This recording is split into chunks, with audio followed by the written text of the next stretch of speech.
Chapter 1 Herd of Predators. What is wrong with this food? A shrill, hysterical voice sounded.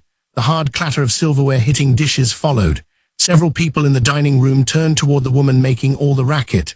Her face was beautiful. Perhaps it was equal to that of the kingdom's most gorgeous princess, the one called Golden. Even warped in her rage, she was lovely. Despite the disturbance she was causing, her movements were elegant and refined. She had to be a noble. She was likely the daughter of an elite noble. She pushed back her long ringlets in exasperation. She scowled disapprovingly at the food set in front of her. The table was crammed with dishes. There was a basket with several soft white rolls, just baked and steaming faintly. A thick slab of red meat, grilled rare and dripping juices, was arranged temptingly on a plate. Sweet corn and mashed potatoes, made with loads of butter, completed the meal. The salad of fresh vegetables was still crisp. Its dressing gave off a refreshing citrus scent. The meals at Fortress City Erantal's finest inn, the Golden Glimmer, were prepared with food that had preservation cast on it. This helped retain its freshness, and a more than first-rate chef prepared it, of course. This dinner was like a work of art. It was born of the preparation of the finest ingredients by the most renowned cooks. Only royalty, nobles, and successful merchants could usually eat this repast, and this woman was openly expressing dissatisfaction with it. It was only natural that the people hearing her remarks, in addition to being surprised, would take an interest in the food they'd always eaten without thinking. It's awful. Her words seemed so out of place that everyone was dumbfounded for a moment. During this scene, the only one with unwavering posture and an unchanging expression was the elderly butler in attendance behind her. Even when she whirled around, eyes full of intense emotion, his face remained the same. It was as if he had no other expressions. I can stand this city, make preparations to leave immediately, but miss, it's already nice. Shut up. I said we ray leaving, so we ray leaving, got it? In response to the childish tantrum, the butler broke his posture for the first time and bowed his head. Understood, miss. I'll make departure preparations right away. HMPH, if you understand Sebas, then hop to it. She flung the fork she'd been holding. It clanged. Then, indignant, she stormed out of the main dining room. In the relaxed atmosphere left in her wake, like the calm after a cloudburst, a dignified voice spoke. Everyone, please excuse the disturbance. After putting back in place the chair that had nearly toppled over when the woman stood up, the butler slowly bowed to the other diners. Upon receiving the fine old man's perfect apology, some gazed at him with pity. So yes, a man who had been standing by quietly moved next to the butler. Do excuse us.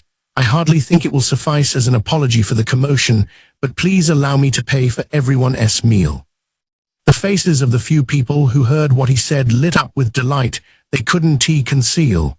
The price for a single meal at the city's finest inn was something else. For such a price, tolerating a little disturbance was no problem. Meanwhile, the manager was unfazed. He responded to the butler's proposal with a bow. This natural flow of the exchange showed that this scene had played out several times since the arrival of this master-servant pair. Sebas's eyes moved to a seemingly poor man stuffing his face in one corner of the dining room. Realizing this, the fellow hastily stood and trotted over. He seemed extremely out of place compared to the other diners. For starters, his appearance didn't have the same quality or dignity as the others, which made him stick out. His clothing was the only part of him that compared favorably with the other customers, but it was almost as if the clothes were wearing him. It was comical how much he looked like a clown clad in finery. Sebas, so what is it, Zach? The other diners furrowed their brows upon hearing Zach's obsequious way of speaking. With that brown-nosing tone, it would be no surprise to find him rubbing his hands together greedily. However, Sebas's expression didn't change. Though it may be bold of me as a hired hand, I think it might be best to reconsider leaving at this hour, because it's difficult to drive the carriage at night. Well, there's that, and also, I need to prepare for the journey, sir. Zach scratched his head. It seemed like he was freshly washed, but even so, he scratched so hard he scattered whatever he was picking off all around him. Several people's brows furrowed further. Whether he realized it or not, the speed of his scratching increased. But I don't think the young lady will like your suggestion. No, given her disposition, I don't imagine she will change her mind, Sebas declared with a steely look. so we have no choice but to depart. But yeah, eyes darting here and there, he tried to come up with an excuse but couldn't and he grimaced. Of course, we can leave immediately. I have to load the young lady's bags into the carriage. This will take a little while. Please make the necessary preparations during that time. The poor-looking man had a crafty glint in his eye as he went to speak again, but Sebas nonchalantly ignored it. Everything was going according to plan. So then, what time will we leave? How about 2 or 3 hours from now? That's probably the latest we can push it. If we wait longer than that, the highway will be pitch black. Another indecent, calculating gleam appeared in the man's eyes, and Sebas once again made an effort to ignore it. Licking his lips a few times, Zack spoke. That's probably fine. Good. Then will you go now and get ready? After watching Zack go, Sebas waved away the air around him. He felt unclean, like some kind of dirt was sticking to him. Thanks to his stony demeanor, he was able to suppress the urge to sigh. Frankly, he couldn't get himself to like inferior beings. His colleagues, Demiurge and Sholtia, enjoyed treating them as toys, but Sebas didn't even want to be near them. The collective understanding inside the great tomb of Nazarick was that those not of Nazarick were inferior creatures, and with very few exceptions, humans and subhumans were weaklings who should be squashed underfoot. Sebas agreed with his creator's idea that you can claim to be strong if you don't save the weak, so he found their way of thinking puzzling. But when he had to deal with someone like Zack, he began to think that Nazarick's fundamental opinion was right. Dear me, humans are supposed to be such wonderful creatures. Sebas stroked his neatly trimmed beard with one hand. He then switched gears to consider what he should do next. The plan was going well, but he did need to check in with the overseer. As he was thinking about what he needed to do, he noticed a man draw near to him. It seems you're in a troubling situation if you have to leave right now. The man was probably in his late 40s. His hair was neatly cut. Many white strands were mixed in among the black. Due to his age and good diet, he had collected quite a bit of excess around his midriff. His grooming gave him a sophisticated appearance. His clothing struck a balance between gaudy and high class. If it isn't Baldo, sir, Sebas gave a slight bow. Baldo generously stopped him. No, please don't be so formal. This man, Baldo Lawfrey, was a merchant. He was involved in a rather large chunk of the food business in the city. Sebas had spoken to him several times. Baldo controlled a commanding share of the food market in the fortress city Rantel. This was a critical base in wartime. That meant that among all the merchants, he was one of the more powerful. Once the ranks of soldiers grew to tens of thousands, carrying reserve provisions became costly and laborious. For that reason, the kingdom's general strategy was to march troops to this city, carrying only the bare minimum. They would then supply them here. As a result, unlike other cities, food and weapon merchants possessed quite a bit of authority here. A man who could be counted among the most powerful in Rantel wouldn't talk to someone just because he found himself eating in the same dining room. Therefore, there had to be some reason he was talking to Sebas, but Sebas and the others had been hoping for this as well. Sebas, yes, no good, that one. Is that so? His expression broke for the first time into a faint smile. He responded politely in a tone that showed he knew exactly which one was meant. He can be trusted. Honestly, I can understand why you'd hire someone like that. Sebas got his brain's gears spinning and searched for the most appropriate response. Telling the truth about why he'd taken on Zack was out of the question. If he said he hired him without knowing the man's reputation, Baldo would probably think he wasn't a good judge of character, and his opinion of him would go down. They had decided to leave this city, but he needed to avoid damaging his relationship with Baldo. There could come a time in the future when he would want to use him. That may be true, but no one sold themselves as well as he did. His character may leave something to be desired, but his enthusiasm impressed the young lady. Baldo smiled awkwardly. His opinion of her must have just dropped another notch. Well, that was why she was along, although Sebas did feel a bit bad about it, forcing her to play the unlikable role, that is. I am overstepping my bounds here, so please disregard what I am about to say, but don't you think you should make a complaint to your master? You may be right, but when I think of the debt of gratitude I owe to this young lady's father, I simply, There is something to be said for loyalty, Baldo murmured, and then began hedging. In that case, I could offer to send someone I trust along with you. That one tea be necessary. He spoke kindly, but it was a definitive refusal. Baldo must have sensed his determination, and he tried a different angle. Are you sure? I really think you should have a proper guard. It has quite a ways to the capital, and unlike in the Empire, the roads in the kingdom aren't safe. I can set you up with a pretty trustworthy mercenary. The nobles who lived on the estates along the road provided highway security in exchange for tolls. Charging tolls was the nobles' right. However, in many cases, they were just in it for the money. The security they provided was often unreliable at best. As a result, travelers were often attacked by mercenaries turned thieves and bandits. Thanks to the Golden Princess's effort to address this problem, highway security forces under direct supervision of the king were patrolling, but there weren't very many of them. It was also not possible to gauge their effectiveness. Interference by the nobles, who feared their rights would be infringed upon, didn't help matters. The result was that the highways were not very well protected by the state. For that reason, merchants generally practiced self-defense by enlisting adventurers or a gang of mercenaries they could trust. Someone as powerful as Baldo would surely know a number of extremely skilled, trustworthy mercenary groups. But Sebas couldn't accept his offer. I imagine you can. However, the young lady isn't fond of keeping a large entourage. I must do what I can to comply with her wishes. Are you sure? Baldo, seemingly at a loss, twisted his face into an exaggerated grimace. He looked like a grown-up who was done trying to deal with a child's tantrum. My apologies for being unable to accept your kind offer. Oh, don't worry about it. Frankly, I am eager to do you a favor. If that isn't possible, I'd like to make a bit of an impression, at least. The daughter of a rich merchant from a certain city in the Empire and her butler, that was the guise under which they had come to this inn. They gave off the impression of having the means that such a wealthy family would have. The one Baldo wanted to make himself known to was the rich merchant father. Sebas smiled gently at the fish who had bitten his hook. I'll be sure to convey your kindness to my master. Something sparkled in the back of Baldo's eyes, but a moment later he had hidden it. It was a change normal people wouldn't even notice. It was like the twinkle of a star, but it was more than enough for Sebas to catch. Well then, if you'll excuse me, I'll be going now. The young lady is expecting me. He waited for the exact moment Baldo opened his mouth to forestall him. Having been humored, Baldo observed Sebas's expression for a moment before talking through a sigh. Phew, well I guess it can be helped. Sebas, next time you're in town, come and visit me. My door'll be open. Indeed, I look forward to your hospitality. As Sebas watched Baldo go, he murmured, so many men, so many minds, huh?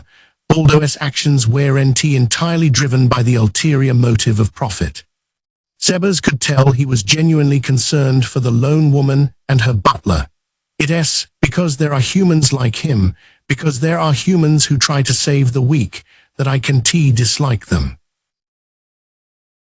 A refreshing smile that he didn't have to force played across Sebas's face. After knocking a few times and excusing himself, Sebas bowed and entered the room. Please forgive me, Master Sebas. As he closed the door, he was met by a woman bowing deeply. If the people from the dining room saw this scene, they would wonder what was going on. The woman was the spoiled young lady with a temper who had been making such a racket earlier. Her expression was now so calm, it was as if all the hysterics had been a fit of the imagination. The attitude she assumed was appropriate towards someone who held a higher standing. Her face and clothing were the same, but the woman inside seemed to have changed completely. There was one other odd thing, however, one of her eyes, the left one, was closed. It hadn't been closed in the dining room. No need to lower your head, solution. You were only performing your duty. That is all. Sebas looked around the gorgeous, spacious room. Of course, to Sebas, who knew what it was like on the 9th level of the Great Tomb of Nazareth, it was nothing special. But that was perhaps an unfair comparison. They didn't have much luggage. He saw that it had been gathered in one corner of the room. They were already prepared to depart. Sebas hadn't gotten their things together. There was only one other person it could have been. I would have done that. You did not need to trouble yourself. What are you talking about? I couldn't possibly force more work on you, Master Sebas. The woman who had bowed solution Epsilon, one of the Pleiades combat maids, shook her head. Oh, But I am supposed to be your butler. Something youthful and mischievous appeared among the wrinkles on his face. Seeing his heartfelt smile, Solution couldn't help but finally break into an awkward grin. It is true that you are my butler, Master Sebas, but I am also your subordinate. Yes, that is right. Then I will take the liberty of giving you an order as your boss. Your work is done. I will handle everything else until we leave, so until then, please relax here. Okay, thank you. Mistress Sholtia has most likely grown sick of waiting in the carriage. I will go tell her what time we are leaving. Sebas lifted up one of the heaviest-looking pieces of luggage with ease. Then, as if suddenly remembering the question, he asked, by the way, is he working out? Yes, he is working out quite well. She pressed on her left eye through her eyelid. What fortune? What is the current situation then? He is currently meeting with a dirty-looking man. Would you like to hear what they are saying? That shall not be necessary. I will move the luggage, so a summary of the main points later will be fine. Understood. Suddenly her face began to warp. The corners of her eyes dropped, and her lips turned upward. It was a shape close to a smile, but this warping that could have been accompanied by a bayou sound was nearly impossible for a human face. The most apt way one might describe it would probably be an expression made of clay that got squashed. Oh, Master Sebas, I was wondering about something. What is it? Solution. When we are done with that man, is it all right if I deal with him? Sebas fingered his beard with his free hand as he thought for a moment. If we can get Sholtia's permission, you can do whatever you like. Solution looked slightly disappointed. So to cheer her up, he continued, don't worry, I am sure you can have at least one of them. Really? Understood. Then please ask Mistress Sholtia for me. If possible, I'd like that one. Solution grinned from ear to ear. It was a bright face that would steal anyone's heart. Along with some curiosity about the man who had made her look that way, Sebas felt some pity for him. He asked, so what did he say to you? He said he couldn't wait to enjoy me, so I think I'd like to enjoy him as well. Her smile brightened. She was like a child innocently looking forward to what would happen next. It has been a rotten life. Hurrying down the road at a trot, the thought echoed through Zak's mind. It has been a rotten life. Life in a kingdom village, the life of a peasant, was far from happy. After tilling the land, the fruits of their hard labor were taken by the lord of the estate. If it was 60% being taken, they probably could have tolerated it. They could eke out a living on the 40% they were left with. But when 80% was being taken, that was a huge problem. They could barely make it on 40%, so trying to live on just 20% of their crop made their lives very difficult. One year, when they were left with only 20%, Zak returned home exhausted from working in the fields. He discovered his little sister was gone. At the time, Zak was so young he didn't realize what had happened. His little sister, whom he had loved so much, was missing. His parents weren't even looking for her. Now he understood quite clearly. She had been sold. These days, thanks to the efforts of the princess known as Golden, the practice had declined. But back then, the buying and selling of slaves was commonplace in the kingdom. So whenever Zak paid for a prostitute or passed one in the street, he instinctively looked them squarely in the eye. He didn't think he would find her, of course, and even if he did, he had no idea what he could say, but he still searched in spite of himself. The burden of conscription fell heavily on families who lived in extreme poverty. The kingdom rounded up healthy young men from the villages. They sent them to the battlefield to align with the timing of the Empire's periodic deployments. Losing their young men for even a month hugely impacted a village's labor capacity. But that didn't mean there weren't those who felt fortunate to be hit by the draft. Fewer family members meant a family's food consumption decreased. Since conscripted soldiers were given rations, some were able to experience a full stomach for the first time in their lives. But that was, by and large, the only good part. Even though they were risking their lives to fight, there were no rewards unless they pulled off an amazing feat. Actually, there were even times people got results and still didn't get a reward. Only the really lucky ones were rewarded. When they returned to their village, they had to face the hopeless reality that next year's harvest would be down. This loss was equal to however much labor had been lost during their absence. Zak had been drafted twice, but it was the third time that changed his fate. The battle ended, as usual, with little more than a skirmish. Luckily, he made it through alive. but when he thought to go back to his village, he suddenly stopped. He looked down at the weapon in his hand. He was struck by divine inspiration. Instead of going back to the village, he should find a better way of life. But as a peasant, with only the bare minimum of training he received on the march, there were not many options open to him. He didn't have superior physical strength, and he obviously didn't have one of those powers some people were born with.